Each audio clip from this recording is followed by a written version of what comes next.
أما بعد فأعوذ بالله من الشيطان الرجيم بسم الله الرحمن الرحيم وقرن في بيوتكن ولا تبرجن تبرج الجاهلية الأولى وأقمنا الصلاة وآتينا الزكاة وأطعنا الله ورسوله وقال رسول الله صلى الله عليه وسلم الدنيا كلها متاع وخير متاع الدنيا المرأة الصالحة أو كما قال النبي عليه الصلاة والسلام صدق الله مولانا العظيم وصدق رسوله النبي الكريم ونحن على ذلك لمن الشاهدين والشاكرين والحمد لله رب العالمين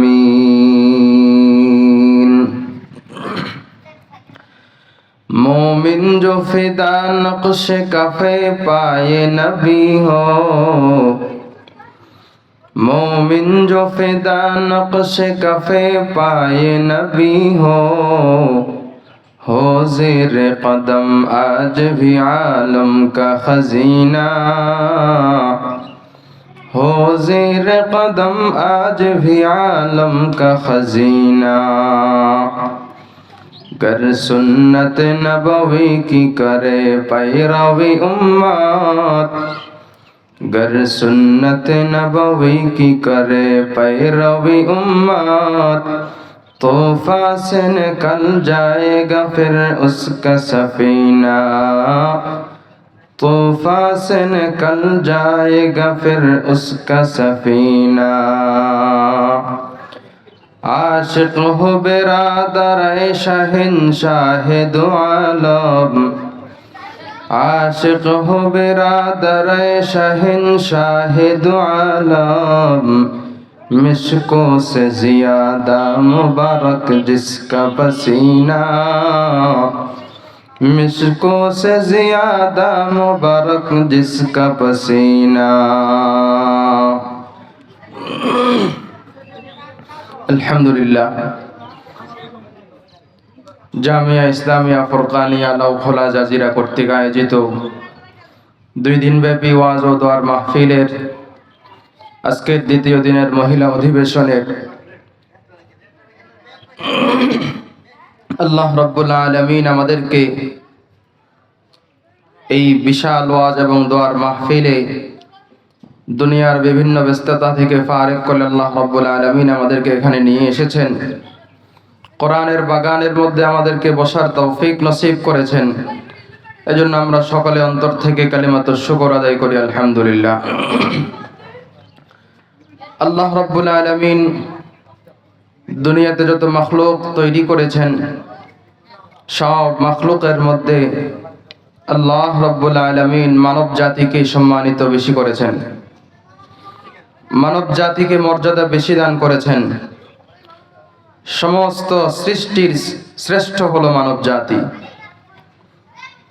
আল্লাহ রাব্বুল আলামিন এই মানব জাতিকে এবং জিন জাতিকে একমাত্র তার গোলামি করার জন্য তৈরি করেছেন আল্লাহ রাসূল সাল্লাল্লাহু আলাইহি ওয়াসাল্লাম হাদিসের মধ্যে ইরশাদ করেন قال رسول الله صلى الله عليه وسلم الدنيا خلقت لكم وأنتم خلقتم للآخرة আল্লাহ রাসূল সাল্লাল্লাহু আলাইহি ওয়াসাল্লাম বলেন পুরা দুনিয়া এবং পুরা দুনিয়াতে যা কিছু আছে সব কিছু হে মানুষ তোমাদের জন্য তৈরি করা হয়েছে, তোমাদের জন্যই সৃষ্টি করা হয়েছে। আর তোমাদেরকে কেন সৃষ্টি করা হয়েছে? ওয়া আনতুম খুলিকতুম লিল আখিরাহ, তোমাদের মতো মানুষকে সৃষ্টি করা হয়েছে আখিরাতের জন্য। দুনিয়ার সব কিছু তোমাদের গোলামি করবে, আর তোমরা গোলামি করবা একমাত্র আল্লাহ। তাহলে আল্লাহ রাব্বুল আলামিন আমাদেরকে এই দুনিয়াতে পাঠানোর পিছনে একমাত্র কারণই হলো আল্লাহ এবং তার রাসূলের ইতাআত করা, আল্লাহর হুকুম মেনে চলা। আর ওই হুকুমটা মানা হবে রাসূলুল্লাহ সাল্লাল্লাহু আলাইহি ওয়াসাল্লামের তরিকা অনুযায়ী। আমি আপনাদের সম্মুখে পবিত্র কালামুল্লাহ থেকে একখানা আয়াত তেলাওয়াত করেছি। আল্লাহ রাব্বুল আলামিন এই আয়াতের মধ্যে ইরশাদ করেন, وقرن في بيوتكن ولا تبرجن تبرج الجاهلية الأولى وأقمنا الصلاة وآتينا الزكاة وأطعنا الله ورسوله। আল্লাহ রাব্বুল আলামিন পবিত্র কালামুল্লাহ শরীফের মধ্যে মা বোনদেরকে বিশেষভাবে লক্ষ্য করে বলেন, وقرن في بيوتكن ولا تبرجن تبرج الجاهلية الأولى। আল্লাহ রাব্বুল আলামিন বলেন, হে মানুষেরা, হে মহিলারা, তোমরা তোমাদের বাড়িতে অবস্থান করো, তোমরা তোমাদের ঘরে অবস্থান করো।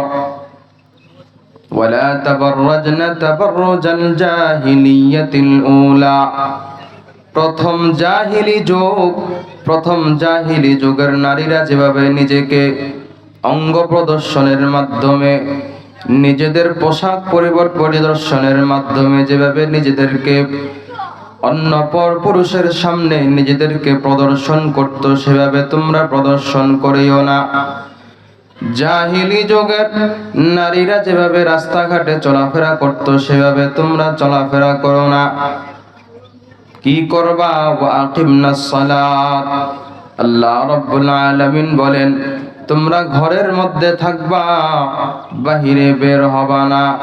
ঘরের মধ্যে থেকে থেকে তোমরা আকিমনাস সালাত, নামাজ আদায় করবা। ওয়া আতিনাজ যাকাত, সম্পদ থাকলে যাকাত দিবা। ওয়া আতিনাল্লাহ ওয়া রাসূলা, যাবতীয় ইবাদত বন্দেগীর ক্ষেত্রে সর্বক্ষেত্রে আল্লাহ এবং তার রাসূলের ইতাআত করবা, তাহলেই তোমরা সফল কাম। মা বোনদেরকে আল্লাহ রাব্বুল আলামিন বিশেষভাবে এই ওয়াজ করলেন যে তোমরা তোমাদের ঘরের মধ্যে থাকো। আল্লাহ রাব্বুল আলামিন এই আয়াতের মধ্যে সূক্ষ্ম একটা দিকে ইঙ্গিত করলেন। ফি বুয়ুতিকুন্না বলেছেন, ঘর বলেছেন, বাড়ি বলেন নাই। বাড়ি তো হলো কয়েকটা ঘর, কয়েকশো ঘর মিলে বাড়ি হয়, কিন্তু নিজেদের ঘর একেবারে অন্দরমহল যেটাকে বলা হয় কামরা, এই কামরাতে ঘরে থাকতে বলেছেন আল্লাহ পাক রব্বুল আলামিন। ওয়াকারনা ফি বুয়ুতিকুন্না, তোমরা তোমাদের ঘরের মধ্যে থাকবা, এটাই তোমাদের জন্য উত্তম। ঘর কোন জিনিস? এমন আলাদা রুম, আলাদা কামরা, যেখানে তুমি সব সময় থাকবা। তোমার কাছে কেউ আসতে হলে তোমার কাছে অনুমতি নিয়ে আসতে হবে। তোমার মাহরামও যদি তোমার কাছে আসে, সেই সময়ও তোমার কাছ থেকে অনুমতি নিতে হবে। এটাই হবে পূর্ণাঙ্গ পর্দা, আর এটাই হবে পরিপূর্ণ ইসলাম মেনে চলা। এজন্য আল্লাহ রাব্বুল আলামিন বলেছেন, তোমরা তোমাদের ঘরের মধ্যে অবস্থান করো। তবে সাবধান, ওয়ালা তাবাররাজনা তাবাররুজাল জাহিলিয়াতিল উলা, জাহিলিয়াতিল উলা, প্রথম জাহিলি যুগের নারীরা যেভাবে নিজেদেরকে অন্যদের সামনে, পর পুরুষের সামনে নিজেদেরকে যেভাবে দেখাইতো, অঙ্গ প্রদর্শন করত, ওইরকম ভাবে তোমরা তোমাদের অঙ্গ প্রদর্শন করিও না। তোমরা বেপরদা হয়ে তোমরা বাহিরে বের হইও না। আল্লাহ রাব্বুল আলামিন এজন্য এই ব্যাপারে খুব সতর্ক করে দিলেন। জাহিলি যুগের অবস্থা কেমন ছিল? আর বর্তমান যুগের অবস্থা কেমন। আল্লাহ রাসূল সাল্লাল্লাহু আলাইহি ওয়াসাল্লামের এক সাহাবী বাজারে দোকানদারি করতেন। তো বাজারে দোকানদারি করেন, সেই সময়ে বাজারের মধ্যে বাজার করতে যেত পুরুষেরা। বর্তমানে আমাদের বাজারগুলোতে পুরুষদের তুলনায় নারীদের সংখ্যা বেশি। আল্লাহ রাসূল সাল্লাল্লাহু আলাইহি ওয়াসাল্লামের ওই সাহাবী বাজারের মধ্যে দোকান ছিল, সারাদিন তার দোকানের মধ্যে যেসব কাস্টমার এসেছিল সকলেই ছিল পুরুষ। দিন শেষে সন্ধ্যার আগ মুহূর্তে বিকাল বেলায় আল্লাহ রাসূলের ওই সাহাবীর দোকানে একজন কাস্টমার আসলেন, তিনি হলেন নারী। আল্লাহ রাসূল সাল্লাল্লাহু আলাইহি ওয়াসাল্লামের ওই সাহাবী যখন ওই নারী কাস্টমার আসলো, তার দিকে নজর চলে গেল, তার ভিতরে খাহিশাত জাগ্রত হলো। এবার আল্লাহ রাসূল সাল্লাল্লাহু আলাইহি ওয়াসাল্লামের ওই সাহাবী তাকে জড়িয়ে ধরলেন, তাকে একটা চুমু খেলেন। আল্লাহ রাসূল সাল্লাল্লাহু আলাইহি ওয়াসাল্লাম যেখানে জীবিত আছেন, আল্লাহ রাসূলের সাহাবী যারা সরাসরি জান্নাতি, আল্লাহ রাসূলের এই সাহাবীর মনের অবস্থা যদি এমন হতে পারে, তাহলে বর্তমানে আমাদের যুগের যে সমস্ত পুরুষরা আছে মনে হয় যেন তারা সাহাবীদের চাইতে বড় বুজুর্গ। এজন্যই পুরুষ নারী পুরুষ সকলেই অবাধে মেলামেশা, রাস্তাঘাটে সব একসাথে চলাফেরা করে। বাজার ঘাটে পুরুষের তুলনায় নারীদেরকে বেশি দেখা যায়। এজন্যই আল্লাহ রাব্বুল আলামিন নারীদের পর্দার 3টা স্তর করে দিয়েছেন। 1 নাম্বার, ওয়াকারনা ফি বুয়ুতিকুন্না ওয়ালা তাবাররাজনা তাবাররুজাল জাহিলিয়াতিল উলা। আল্লাহ রাব্বুল আলামিন নারীদেরকে পর্দার বিধান দিয়ে দিলেন। আল্লাহ রাব্বুল আলামিন ইরশাদ করেন, ওয়াকারনা ফি বুয়ুতিকুন্না, ও নারীরা তোমরা তোমাদের ঘরের মধ্যে অবস্থান করো। এবার প্রশ্ন আসতে পারে, আমাদের তো কখনো কখনো বাহিরে বের হতে হয়, বাজার ঘাটে জরুরতের কারণে যেতে হয়। আল্লাহ পাক রব্বুল আলামিন বলেন, ওয়ালা তাবাররাজনা তাবাররুজাল জাহিলিয়াতিল উলা, তোমরা যদি বাজারে যাও, বাজারে প্রয়োজনে বের হও, রাস্তাঘাটে প্রয়োজনে বের হও, কোথাও যেতে প্রয়োজন হয়, আল্লাহ পাক রব্বুল আলামিন বলেন, ওয়ালা তাবাররাজনা তাবাররুজাল জাহিলিয়াতিল উলা, জাহিলি যুগের মানুষরা, জাহিলি যুগের নারীরা যেভাবে চলাফেরা করত সেভাবে তোমরা চলাফেরা করবা না। আল্লাহ পাক রব্বুল আলামিন এই বিষয়টাকে আরেকটু স্পষ্ট করে দিয়ে বলেন, তাহলে বাহিরে কিভাবে বের হব? আল্লাহ রাব্বুল আলামিন বলেন, কুল লিল মুমিনাত ইয়াগদুদনা মিন আবসারিহিন্না ওয়া ইয়াহফাযনা ফুরুজাহুন্না ওয়া লা ইউবদিনা যিনাতাহুন্না। আল্লাহ পাক রব্বুল আলামিন মা বোনদেরকে উদ্দেশ্য করে লক্ষ্য করে বলেন, ও আমার নারীরা, ও আমার নারী বান্দিরা, আল্লাহ রাব্বুল আলামিন তার নবীর মাধ্যমে ঘোষণা করায়া দেন। আল্লাহ রাব্বুল আলামিন নবীর মাধ্যমে বলেন, ও নবী আপনি আপনার উম্মতদের নারীদেরকে শোনায়া দেন, কুল লিল মুমিনাত, আপনি মুমিন নারীদেরকে শোনায়া দেন, ইয়াগদুদনা মিন আবসারিহিন্না, তারা যদি ঘর থেকে প্রয়োজনে বের হতে হয়, বাজার ঘাটে যেতে হয়, তালিমের জন্য যেতে হয়, কোনো প্রয়োজনের জন্য যদি তারা বের হতে হয়, তাহলে আপনি তাদেরকে বলে দেন কিভাবে তারা বের হবে। ইয়াগদুদনা মিন আবসারিহিন্না ওয়া ইয়াহফাযনা ফুরুজাহুন্না ওয়া লা ইউবদিনা যিনাতাহুন্না। আল্লাহ রাব্বুল আলামিন এই আয়াতের মধ্যে 3টা স্তর বলে দিলেন। ইয়াগদুদনা মিন আবসারিহিন্না, তারা যখন রাস্তাঘাটে বের হবে, তারা যখন বাজার করতে বের হবে, তারা যখন দ্বীনি কাজে যাবে, তারা যখন তালিমের জন্য যাবে, ইয়াগদুদনা মিন আবসারিহিন্না, তারা তাদের চোখকে অবনত রাখবে, তারা তাদের নজরের হেফাজত করবে। ওয়া ইয়াহফাযনা ফুরুজাহুন্না জিনাতাহুন্না, তারা তাদের চোখের হেফাজতের সহিত তারা তাদের লজ্জাস্থানেরও হেফাজত করবে। ওয়ালা ইউবদিনা জিনাতাহুন্না, তারা বাহিরে বের হওয়ার সময় মেকআপ করবে না, লিপস্টিক লাগাইবে না, আলতা লাগাইবে না, মশারি জাতীয় কাপড় চোপড় পরিধান করবে না, তারা তাদের সৌন্দর্য পর পুরুষের সামনে উপস্থাপন করবে না। আল্লাহ রাব্বুল আলামিন নারীদেরকে পর্দার বিধান দিয়ে দিলেন তিনটা পর্দা। এক নাম্বার, তারা তাদের চোখের হেফাজত করবে। দুই নাম্বার, তারা তাদের লজ্জাস্থানের হেফাজত করবে।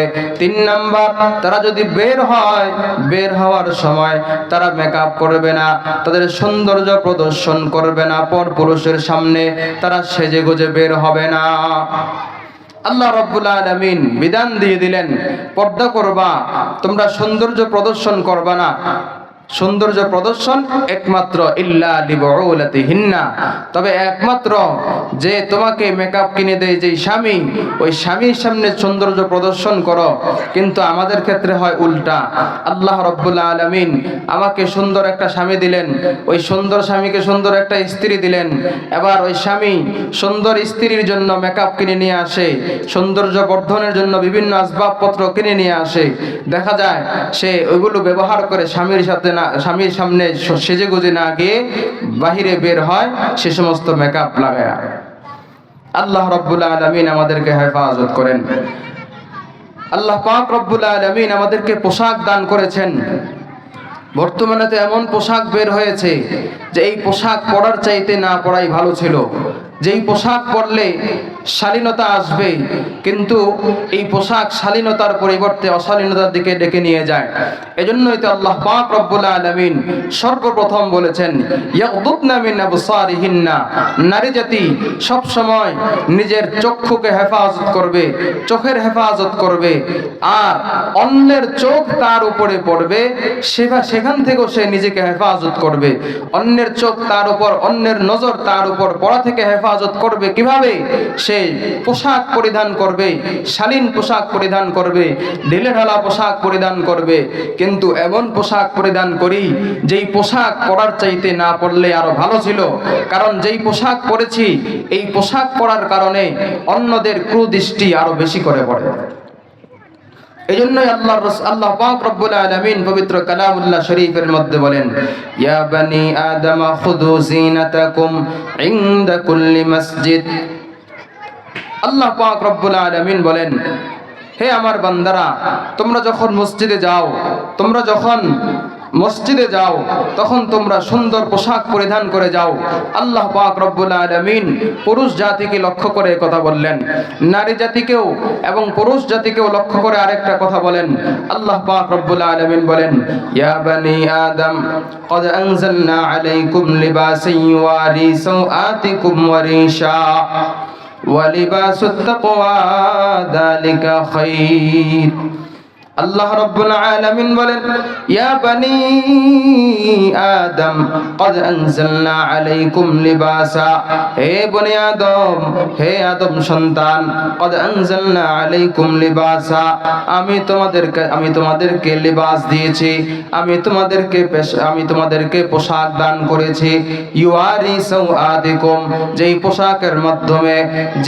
পোশাকের মাধ্যমে তোমরা লজ্জাস্থানের হেফাজত করবা। যেই পোশাকের মাধ্যমে তোমরা সৌন্দর্য প্রদর্শন করবা।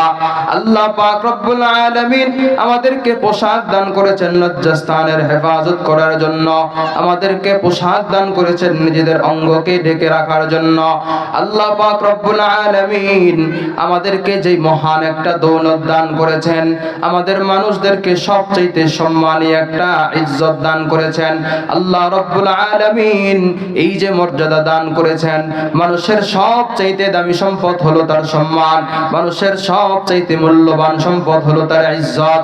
আল্লাহ পাক রব্বুল আলামিন মানুষের ইজ্জত রক্ষার্থে, মানুষের সম্মান রক্ষার্থে আল্লাহ রব্বুল আলামিন তাকে কত সুন্দর সুন্দর পোশাকের ব্যবস্থা করে দিলেন। কিন্তু মানুষ আল্লাহ রব্বুল আলামিনের বিধানকে অমান্য করে, আল্লাহ রব্বুল আলামিনের আদেশের অমান্য করে, আল্লাহ রব্বুল রব্বুল আলামিন পোশাক দান করেছেন পরিধানের জন্য, কিন্তু আমরা মানুষ আল্লাহ রব্বুল আলামিনের দেওয়া এই পোশাককে আমরা পরিধান করি ঠিকই, কিন্তু এইটা পরিধান করা আর না করা সমান হয়ে যায়। এই জন্য মানুষ আল্লাহ রব্বুল আলামিন আমাদেরকে ইজ্জত দান করেছেন। আল্লাহ রব্বুল আলামিন ইজ্জতটাকে অনেক সম্মানী করেছেন। কেমন সম্মানী? আল্লাহ রব্বুল আলামিন যত প্রাণী সৃষ্টি করেছেন সমস্ত প্রাণীর ইজ্জত হেফাজত করেছেন। কিভাবে হেফাজত করেছেন? আল্লাহ রব্বুল আলামিন গরু তৈরি করেছেন, গরুকে লেজ দিয়েছেন। আল্লাহ রব্বুল আলামিন ছাগল তৈরি করেছেন, ছাগলকে লেজ দিয়েছেন। আল্লাহ রব্বুল আলামিন যত প্রাণী তৈরি করেছেন সমস্ত প্রাণীর ইজ্জত হেফাজতের জন্য, সমস্ত প্রাণীর লজ্জাস্থান ঢাকার জন্য সমস্ত প্রাণীকে আল্লাহ রব্বুল আলামিন বিশেষভাবে একটা লেজ দান করেছেন। এই লেজের মাধ্যমে সমস্ত প্রাণী তার ইজ্জত হেফাজত করবে, সমস্ত প্রাণী তার লজ্জাস্থানের হেফাজত করবে। কিন্তু কুকুরকেও আল্লাহ রব্বুল আলামিন একটা লেজ দান করেছেন। কুকুরের লেজটা কিন্তু একেবারেই ছোট না। কুকুরকে যে লেজ দান করা হয়েছে, কুকুরের লেজের মাধ্যমে তার লজ্জাস্থান হেফাজত করা সম্ভব। কুকুরের লজ্জাস্থান হেফাজত করেও আরো থাকবে এমন লম্বা লেজ আল্লাহ রব্বুল আলামিন তাকে দান করেছেন। কিন্তু কুকুরের বৈশিষ্ট্য হলো কি? সে তার লেজটাকে সব সময় উঁচিয়ে উঁচিয়ে চলে, সে তার লেজটাকে সব সময় উপরে উঠাইয়া চলে। আল্লাহ রব্বুল আলামিন তাকে যে লেজ দান করেছেন সে ওটার ব্যবহার করে না, অপব্যবহার করে। কারণ কি? কারণ কুকুর হলো সবচাইতে বেহায়া প্রাণী, কুকুরের ইজ্জতের কোনো রক্ষা নাই। আল্লাহ রব্বুল আলামিন আমাদের মতো মানুষকে, আমাদের সমস্ত নারীদেরকে, পুরুষদেরকে লজ্জাস্থানের হেফাজতের জন্য, অঙ্গ ঢাকার জন্য আল্লাহ রব্বুল আলামিন পোশাকের ব্যবস্থা করে দিয়েছেন। সুতরাং যে সমস্ত পুরুষ এবং নারীরা পোশাক পাইয়াও নিজের লজ্জাস্থানের হেফাজত করলো না, যে সমস্ত নারী এবং পুরুষেরা পোশাক পাইয়াও নিজের অঙ্গকে ঢাকলো না, আল্লাহ রব্বুল আলামিনের ভাষ্য অনুযায়ী ওই সমস্ত পুরুষ এবং নারীরা কুকুরের চাইতে অধম। কুকুর যেরকম লজ্জাহীন, এই জন্য মানুষেরও এরকম লজ্জাহীন। যে সমস্ত মানুষের মধ্যে লজ্জা নাই, যে সমস্ত পুরুষের মধ্যে লজ্জা নাই, যে সমস্ত নারীদের মধ্যে লজ্জা নাই, তারাই পোশাকের মধ্যে শালীনতা অবলম্বন করে না। এই জন্যই তো আল্লাহ রাসূল সাল্লাল্লাহু আলাইহি ওয়াসাল্লাম হাদিসের মধ্যে ইরশাদ করেন, ইদা লাম তাস্তাহি ফাসনা মা শিতা। আল্লাহ রাসূল সাল্লাল্লাহু আলাইহি ওয়াসাল্লাম হাদিসের মধ্যে ইরশাদ করেন, ও দুনিয়ার মানুষেরা, ও দুনিয়ার মানুষেরা শোনো, ইদা লাম তাস্তাহি, যদি তোমার লজ্জা না থাকে, যদি তোমার শরম না থাকে, যদি তোমার হায়া না থাকে, ফাসনা মা শিতা, তাহলে তোমার যা মনে চায় তাই করতে পারো। আল্লাহ রাসূল সাল্লাল্লাহু আলাইহি ওয়াসাল্লাম ধমকের সুরে বললেন, ইদা লাম তাস্তাহি ফাসনা মা শিতা, যদি তুমি বেহায়া হয়ে থাকো, যদি তুমি বেশরম হয়ে থাকো, যদি তোমার লজ্জা না থাকে, তাহলেই তুমি পোশাককে ছেড়ে দিতে পারো, তাহলেই তুমি নির্লজ্জের মতো, বেহায়াপনার মতো তুমি উলঙ্গ হয়ে তুমি চলতে পারো। হ্যাঁ, তুমি যদি শালীন হয়ে থাকো, তুমি যদি ভদ্র হয়ে থাকো, তুমি যদি ভদ্র নারী হও, তুমি যদি ভদ্র পুরুষ হও, তাহলে অবশ্যই তোমাকে যে পোশাক দান করা হয়েছে ওই পোশাক পরিধান করার ক্ষেত্রে তুমি শালীনতা অবলম্বন করবা। এজন্য আল্লাহ পাক রব্বুল আলামিন নারীদের পর্দা দিয়েছেন 3টা আর পুরুষদের পর্দা দিয়েছেন 2টা। নারীদের পর্দা 3টা কি? ইয়াগদুদনা মিন আবসারিহিন্না, তারা তাদের চোখকে অবনত রাখবে, চোখের হেফাজত করবে, নজরের হেফাজত করবে। 2 নম্বর পর্দা হলো ওয়াহফাজনা ফুরুজাহুন্না, তারা তাদের লজ্জাস্থানের হেফাজত করবে। ওয়ালা ইউবদিনা যিনাতাহুন, 3 নাম্বার, তারা তাদের সৌন্দর্যকে পরপুরুষের সামনে প্রদর্শন করবে না। নারীদেরকে আল্লাহ রাব্বুল আলামিন এই 3টা পর্দা দিলেন। 1 নাম্বার, চোখের হেফাজত যদি কেউ করে তাহলে তার লজ্জাস্থানেরও হেফাজত হয়ে যাবে। কারণ মানুষ যখনই কোনো অপরাধের দিকে পা বাড়ায়, যখনই কোনো অপরাধের দিকে হাত বাড়াতে চায়, তার প্রথম যেই অঙ্গ কাজ করে সেটা হলো চক্ষু। এজন্য কেউ যদি চোখকে হেফাজত করে তাহলে অটোমেটিকলি তার লজ্জাস্থানের হেফাজত হয়ে যাবে। এজন্য আল্লাহ পাক রব্বুল আলামিন নারীদের ক্ষেত্রে সর্বপ্রথম এই কথাটা বললেন। 2 নম্বরে পুরুষদের ক্ষেত্রে আল্লাহ রব্বুল আলামিনও পর্দার বিধান দান করেছেন, তবে পুরুষদের পর্দা হলো দুইটা। আল্লাহ পাক রব্বুল আলামিন কোরআনের মধ্যে বলেন, কুল লিল মুমিনিনা ইয়াগুদ্দু মিন আবসারিহিম ওয়া ইয়াহফাযু ফুরুজাহুম। আল্লাহ পাক রব্বুল আলামিন বলেন, ও নবী আমার, আপনি আপনার উম্মতের পুরুষদেরকে জানায়া দেন, ইয়াগুদ্দু মিন আবসারিহিম, তারা যাতে তাদের নজরের হেফাজত করে, ওয়া ইয়াহফাযু ফুরুজাহুম, তারা তাদের লজ্জাস্থানের হেফাজত করে। পুরুষদের ক্ষেত্রে আল্লাহ রব্বুল আলামিন দুইটা পর্দা দান করলেন। এক নাম্বার চোখের হেফাজত, দুই নাম্বার লজ্জাস্থানের হেফাজত। আর নারীদের ক্ষেত্রে অতিরিক্ত একটা, সেটা হলো সে তার সৌন্দর্যকে পরপুরুষের সামনে প্রদর্শন করবে না। নারী যদি তৃতীয় যেই পর্দা, সেটাকে যদি তারা অবলম্বন করে, তাহলে দুনিয়াতে আর ধর্ষণ হবে না, দুনিয়াতে লুণ্ঠন হবে না, মা বোনদের ইজ্জত রক্ষা হবে না, মা বোনদের ইজ্জত হরণ করা হবে না। এবার প্রশ্ন আসতে পারে, ঠিক আছে পর্দা মেনে চললাম, যদি পর্দা মেনে চলি তাহলে আমরা ধর্ষিতা হব না। তাহলে প্রশ্ন আসে, আমাদের দেশের মধ্যেই তো বিভিন্ন জায়গায় ঘটনা ঘটে যায়, 7 বছরের শিশুকে ধর্ষণ করা হয়েছে, তাহলে তো তার উপরে পর্দার বিধান ফরজ ছিল না, তাকে কেন কিভাবে ধর্ষণ করা হলো? তাহলে তো তার পর্দা, বোঝা গেল পর্দার বিধান রক্ষা করা হলেও মা বোনদের ইজ্জত রক্ষা হয় না।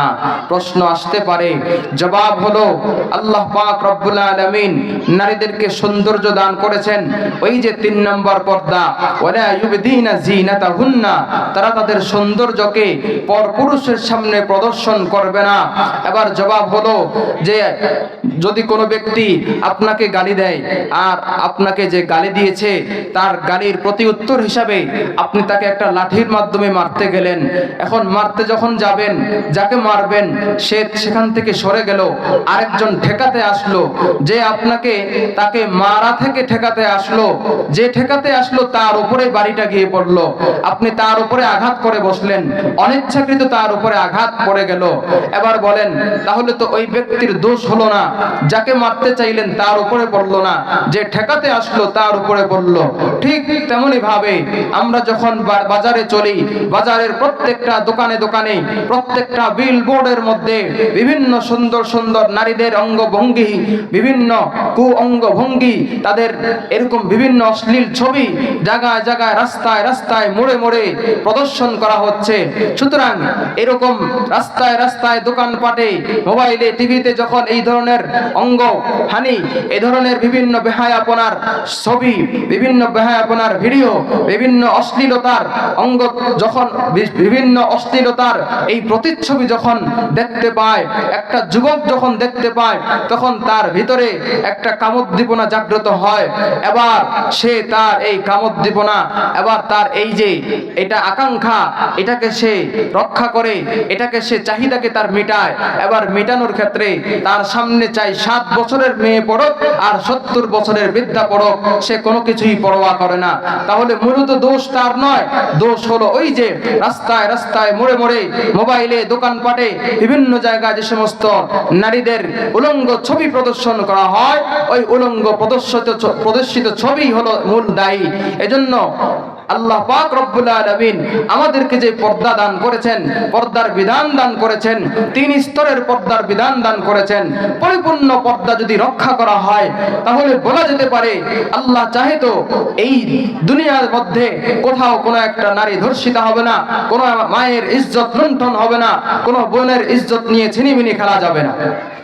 পাশাপাশি কোরআনের হুকুম যদি বাস্তবায়িত হয়, রাষ্ট্রের মধ্যে যদি কোরআনের বিধান চালু হয়ে যায়, যদি কেউ যদি ধর্ষণ করে, তাকে সে যদি অবিবাহিত হয়, তাকে যদি 100 বেত্রাঘাত করা হয়, বিবাহিত যদি তাকে হত্যা করা হয়, তাহলে কোরআনের বিধান বাস্তবায়িত হওয়ার কারণে আল্লাহর এই জমিনে আল্লাহর বিধান যখন বাস্তবায়িত হবে, আশা করা যায় আল্লাহর এই জমিনে আর কোনো মায়ের ইজ্জত লুণ্ঠন হবে না, আর কোনো বোনের ইজ্জত লুণ্ঠন হবে না, আর কোনো বৃদ্ধা শিশুর ইজ্জত লুণ্ঠন হবে না। এজন্য আল্লাহ রাব্বুল আলামিন আমাদেরকে পর্দার বিধান দান করেছেন। এই পর্দা যদি রক্ষা করি, তাহলে আল্লাহ রাব্বুল আলামিন আমাকে যে মহান দৌলত, আমাকে যে মহান মর্যাদা, আমাকে যে মহান যেই সম্মানিত করেছেন, যেই বস্তুর মাধ্যমে আমাদের ইজ্জত, এই ইজ্জত পরিপূর্ণভাবে রক্ষা পাবে। এজন্য আল্লাহ পাক রব্বুল আলামিন বলেছেন, একটা আল্লাহ রাসূল সাল্লাল্লাহু আলাইহি ওয়াসাল্লাম বলেছেন, একজন নারীর মর্যাদা কতটুকু, একজন নারী সে কি করতে না পারে, একজন নারী বিভিন্ন ক্ষেত্রে ভূমিকা রাখার ক্ষেত্রে কয়েকজন পুরুষের চাইতেও বেশি ভূমিকা রাখতে পারে। قال رسول الله صلى الله عليه وسلم الدنيا كلها متاع وخير متاع الدنيا المرأة الصالحة। জনাবে মুহাম্মদুর রাসূলুল্লাহ সাল্লাল্লাহু আলাইহি ওয়াসাল্লাম হাদিসের মধ্যে ইরশাদ করেন, আদ-দুনিয়া কুল্লুহা মাতা। আল্লাহ পাক রব্বুল আলামিন দুনিয়ার মধ্যে যত সম্পদ দান করেছেন, দুনিয়ার মধ্যে যা কিছু দিয়েছেন সব কিছু মানুষের উপকারের জন্য। ওয়া খায়রু মাতা'id দুনিয়া আল মারআতুস সালিহা। জনাবে মুহাম্মদুর রাসূলুল্লাহ সাল্লাল্লাহু আলাইহি ওয়াসাল্লামের ঘোষণা, দুনিয়ার যত উপকারী বস্তু আছে সবচাইতে উপকারী বস্তু হলো একজন নেককার নারী। একজন নেককার নারীর পাওয়ার কতটুকু, একজন নেককার নারীর সম্মান কতটুকু, একজন নেককার নারীর মর্যাদা কতটুকু। এমন একজন নেককার নারী ছিলেন খাজা কুতুবউদ্দিন বখতিয়ার কাকি রহমাতুল্লাহি আলাইহির মা। খাজা কুতুবউদ্দিন বখতিয়ার কাকি রহমাতুল্লাহি আলাইহি, ওনার মা কেমন ছিলেন? খাজা কুতুবউদ্দিন বখতিয়ার কাকি রহমাতুল্লাহি আলাইহির মা সব সময় আল্লাহর ইবাদত বندگی করতেন, সব সময় কোরআন তেলাওয়াতের মধ্যে লিপ্ত থাকতেন। খাজা কুতুবউদ্দিন বখতিয়ার কাকি রহমাতুল্লাহি আলাইহি যখন তার মায়ের পেটে ছিলেন, যখন মায়ের গর্ভে ছিলেন, মায়ের গর্ভে থাকা অবস্থায় মা সর্বদা কোরআন তেলাওয়াত করতেন, ঝাড়ু দেওয়ার ক্ষেত্রে কোরআন তেলাওয়াত করতেন, রান্না বাড়া করার সময় কোরআন তেলাওয়াত করতেন, হাঁটাচলা করার সময় কোরআন তেলাওয়াত করতেন।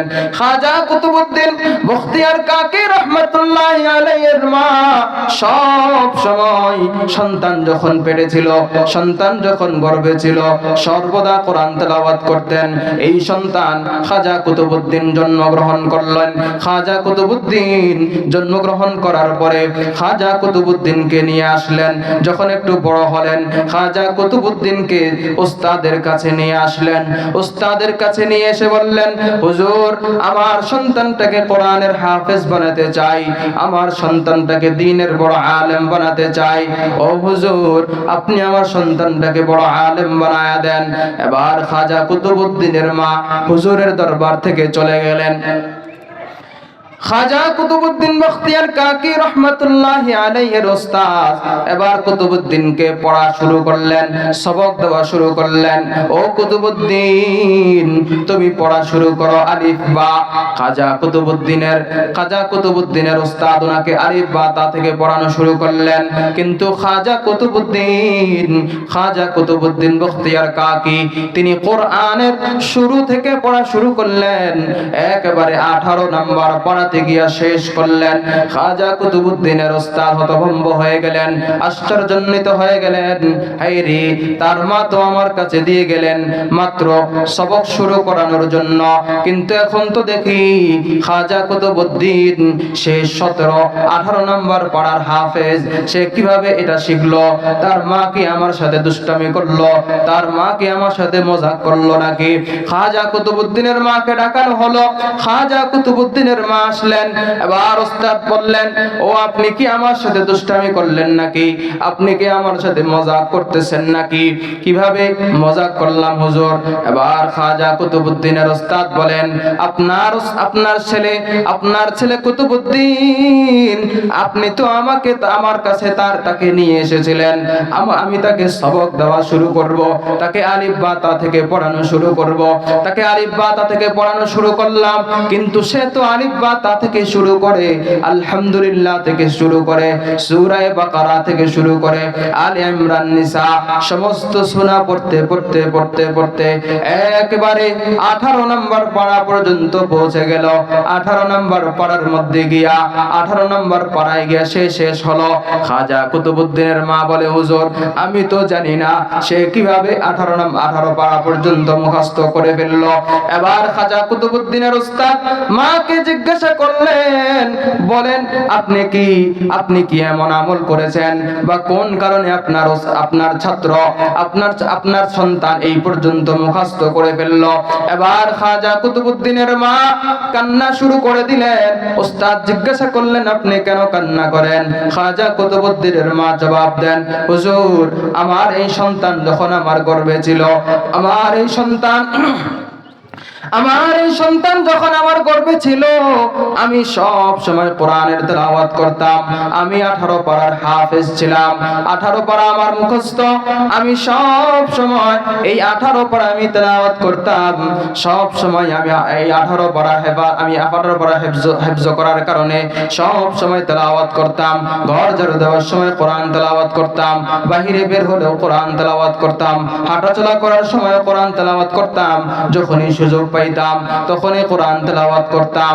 আর এই 18 পারাই আমার মুখস্থ ছিল।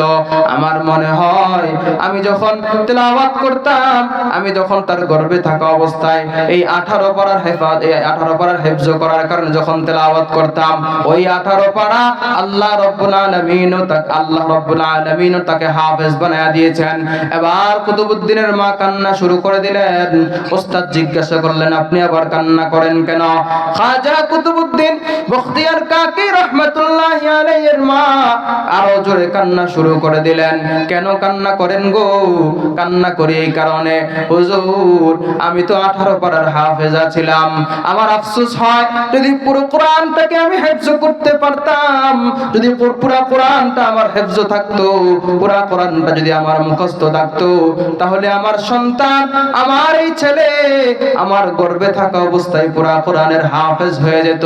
আজকে আফসোস, পুরো কোরআন আমার হেফজ করতে পারি নাই, পুরো কোরআন আমি মুখস্থ করতে পারি নাই। এই জন্য আমার এই সন্তান 18 পারা হেফজ করেছে, বাকি 12 পারা বাকি রয়ে গেছে। এই জন্য মা বলি, আপনার সন্তান আপনাকে ফলো করবে, আপনার সন্তান আপনার মতোই হবে। গাছ যেমন হবে ফলটা তেমনই হবে। গাছ যদি চোকা হয় ফলটাও চোকা হবে। এই জন্য মা, আপনি আপনার সন্তানের কেমন ভবিষ্যৎ চান, এটার উদ্দেশ্য হলো, এটার মানে হলো আপনি কেমন আপনার সন্তানটাও হবে তেমন। এই জন্য নিজেকে সংশোধন করে নেওয়া, নিজেকে নেককার নারী হিসেবে আল্লাহর দরবারে উপস্থাপন করা। আপনাকে দেখে দেখে আপনার সন্তানরা শিখবে। দুনিয়ার মধ্যে বড় বিদ্যালয়, দুনিয়ার মধ্যে প্রাথমিক বিদ্যালয় হলো প্রত্যেকের মা। দুনিয়ার মধ্যে প্রথম শিক্ষা লাভ করে প্রত্যেকটা সন্তান তার মা বাবা থেকে। এজন্যই তো আল্লাহর রাসূল সাল্লাল্লাহু আলাইহি ওয়াসাল্লাম বলেন, আদ-দুনিয়া কুল্লুহা মাতা ওয়া খায়রু মাতা'id দুনিয়া আল-মারআতুস সালিহা।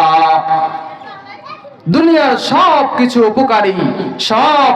উপকারী, আর এই দুনিয়ার মধ্যে সবচাইতে উপকারী বস্তু হলো, সবচাইতে দামি বস্তু হলো একজন নেককার নারী।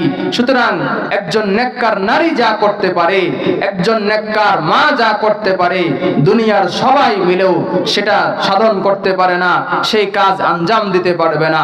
এই জন্য একজন নেককার নারীর অনেক দাম। আল্লামা জালালউদ্দিন রহমাতুল্লাহি আলাইহি, জালালউদ্দিন রুমি রহমাতুল্লাহি আলাইহি একটা ঘটনা বর্ণনা করলেন। এক বুজুর্গ দিনের বেলা অনেক আলো, সূর্যের অনেক আলো চলতেছে, এমন সময় সে বাজারে গেল। আর বাজারে যাওয়ার সময় সে একটা চেরাগ নিয়ে গেল। চেরাগের মধ্যে আগুন জ্বলতেছে, মিটি মিটি আলো জ্বলে। এই চেরাগ নিয়ে সে বাজারে গেল। বাজারে ভরপুর মানুষ। এবার লোকেরা তাকে দেখে জিজ্ঞাসা করলো, ভাই, দিনের বেলা অন্ধকার না, কোনো মেঘেরও কোনো পরিবেশ নাই, অন্ধকার না, পুরোপুরি আলো, তুমি এই দিনের বেলায় কেন চেরাগ নিয়ে বাজারে আসলা? এবার ওই বুজুর্গ লোকটা উত্তর দিল, দিনের বেলায় আমি চেরাগ নিয়ে এসেছি মানুষ খুঁজতে। এবার মানুষ আরো আশ্চর্যান্বিত হয়ে গেল, বোকা নাকি তুমি? বাজারের মধ্যে আসছো মানুষ খুঁজতে, বাজারে কি মানুষের অভাব আছে নাকি? আল্লাহর এই বান্দা বুজুর্গ মানুষ, তিনি জবাব দিলেন, ইনা মুরদাস্ত, এরা পুরুষ না, এরা মানুষ না। এবার লোকেরা জিজ্ঞাসা করলো, সে মানুষ না, তাহলে মানুষ কারা? এবার আল্লাহর ওই বান্দা বুজুর্গ জবাব দিলেন, আদমিরা আদমিয়ত বায়াদাস, আদমিরা আদমিয়ত বায়াদাস, ও দাগার খুশবু না বাশদ হি জামাস, আদমিয়ত লাহম শাহম পুস্তনিস, আদমিয়ত জুজরে জায়ে দুস্তনিস, গর্ব सूरत आदमी इंसाबुदे, अहमदो बो जहलो हम एक साबुदे, अहमदो बो जहलो हम एक साबुदे। আল্লাহর ওই বান্দা বুজুর্গ জবাব দিলেন, রক্ত মাংসে গড়া মানুষ হলেই সে আসল মানুষ হতে পারে না। শরীরে রক্ত 3.5 ফিট 3.5 হাত মানুষ হলেই সে প্রকৃত মানুষ হতে পারে না। প্রকৃত মানুষ তখনই হবে যখন তার মধ্যে ঈমান আমল থাকবে, যখন তার মধ্যে আল্লাহর আনুগত্য থাকবে, যখন তার মধ্যে আল্লাহর রাসূল সাল্লাল্লাহু আলাইহি ওয়াসাল্লামের ইত্তেবা থাকবে, আল্লাহর রাসূল সাল্লাল্লাহু আলাইহি ওয়াসাল্লামের সুন্নাত থাকবে। সুন্নাত অনুযায়ী যখন নিজের জীবনকে পরিচালনা করবে, আল্লাহ পাক রব্বুল আলামিনের কাছে সেই আসল মানুষ। সুতরাং কোরআনের ইলম যদি তার মধ্যে না থাকে, সে প্রকৃত মানুষ হতে পারে না। এই জন্য বলতেছিলাম, একজন নারী যা করতে পারে, একজন নেককার নারীর দ্বারা যা হয়, অন্য সাধারণ মানুষদের মাধ্যমে, অনেক মানুষদের মাধ্যমে সেটা করা সম্ভব হয় না। এজন্য মা বোনদের সন্তানদেরকে বড় করার ক্ষেত্রে, দিনদার করার ক্ষেত্রে, আলেম বানানোর ক্ষেত্রে, হাফেজ বানানোর ক্ষেত্রে নারীদের ভূমিকা বড় বেশি। এজন্য নারীদেরকে উদাত্ত আহ্বান জানাবো, নিজেরাই পর্দার মধ্যে থাকবো, আল্লাহ এবং তার রাসূলের ইতাআত করব, আল্লাহ এবং তার রাসূলের আদর্শ অনুযায়ী নিজের জীবনকে পরিচালনা করব। তাহলে আমার সন্তান আমাদের থেকে শিখবে, আমাদের সন্তান আমাদেরকে শিখে শিখে বড় আল্লাহওয়ালা হতে পারবে। খাজা কুতুবউদ্দিনের মতো বড় আল্লাহর ওলি হবে, মুঈনুদ্দিন চিশতি রাহমাতুল্লাহি আলাইহির মতো বড় ওলি হবে, জুনায়েদ বাগদাদি রাহমাতুল্লাহি আলাইহির মতো বড় আল্লাহর ওলি হবে। আল্লাহ পাক রব্বুল আলামিন আমাদেরকে যত যে কথাগুলো